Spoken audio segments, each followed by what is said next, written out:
a lot of people want to put everybody, it's not just mixed kids, but they want to put people in boxes. So that was another thing that we were asked a lot, and I think sometimes every once in a while we're still asked, what do you call him?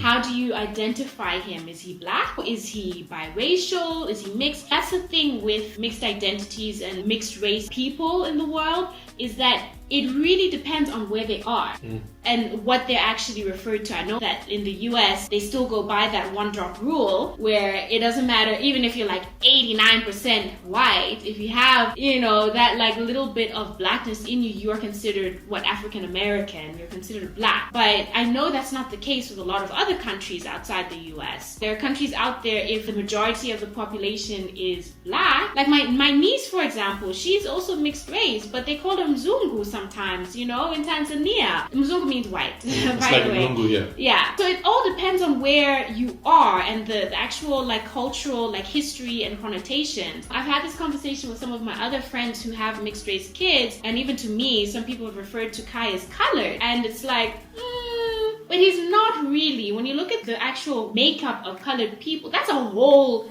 actually identified race category on its own. You have colored mom, and you have a colored dad, and you have a colored grandparent, and so on and so forth.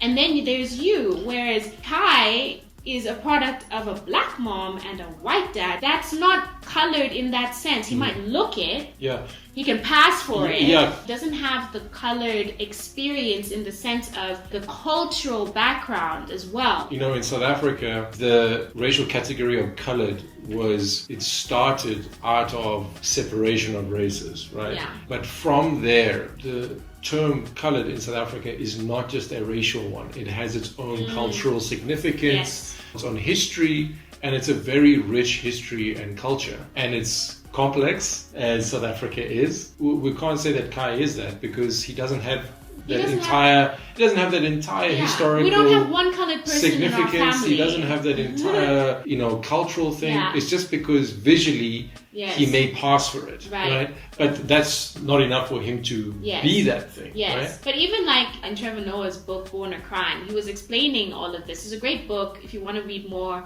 on the sort of racial categories and things like that, where he sort of struggled to fit in and stuff. It's a great book to read because it like explains it all to you, that in certain places he would say that he was colored because it was just easier, but he knew, and the people who knew him and where he actually came from, like from his parents, they knew that he wasn't colored. Superficially he could say, yes, I'm colored, and then it would be easier and more accepted also at the time that he was born. Exactly. So that's what I was going to say. It was probably easier because things were so categorized during apartheid. You were either Indian, white, colored, or black. Yeah. For him to explain why he looked the way that he did without arousing suspicion of his parents, he would say, I'm colored. And then people were like, oh, okay, that makes sense. Yeah. You look colored. Yeah. And that's how much of a flawed system it was, where if you looked that thing, you could say you were that thing, right? Like you didn't have to have any cultural thing. As long as you looked like how it was described, you could be that thing. We're comfortable referring to Kai as biracial because he is. That is what he is. He is both races. I've said this in forums before, and depending on where they are, a lot of the times the American audience is just like, oh, if you're going to say that, then all of us are biracial because we all have some kind of mix. But at the end of the day, he's African American. It's like, yeah, but he's actually not. The American view is not the world view. Yes. And the American view is not the South African view. Yes. And we are in South Africa. Yeah. And we have to understand our own historical context. Exactly. And understand that we are raising a child in South Africa. Yes. Having said that, I think it's also important that, look, we live in a global community.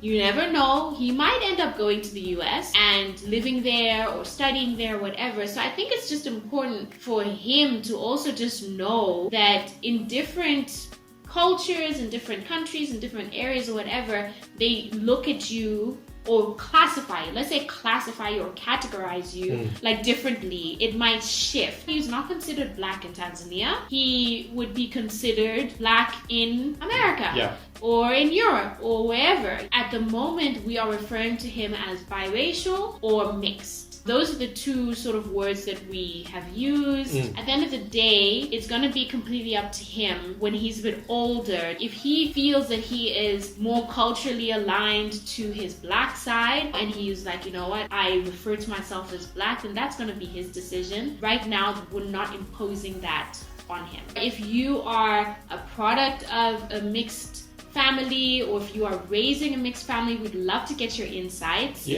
Please drop a comment below on how that was tackled, or how that was like. How are you guys doing things? Give the video a thumbs up if you enjoyed it. Follow me on my social media platforms. Have a look at some of our other videos, and we will see you in the next one.